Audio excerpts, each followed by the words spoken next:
আজকে বাড়িতে সবাই এসছে, সবাই মিলে বিরিয়ানি আর মটন কষা খাবো। তো বিরিয়ানিটা আমাদের রেডি, আলু বিরিয়ানিটা রেডি। কলা পাতায় খাবো, সবাই বললো আমরা আজকে কলা পাতায় খাবো। তো ননদকে বললাম পরিবেশনটা করতে।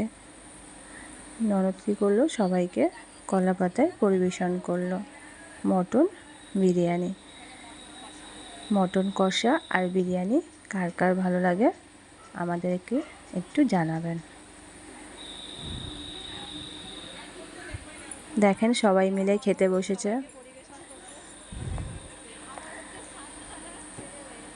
আমার ননদ খেতে দিচ্ছে, সবাই কলা পাতায় খাচ্ছে, আমরা লাস্টে বসবো।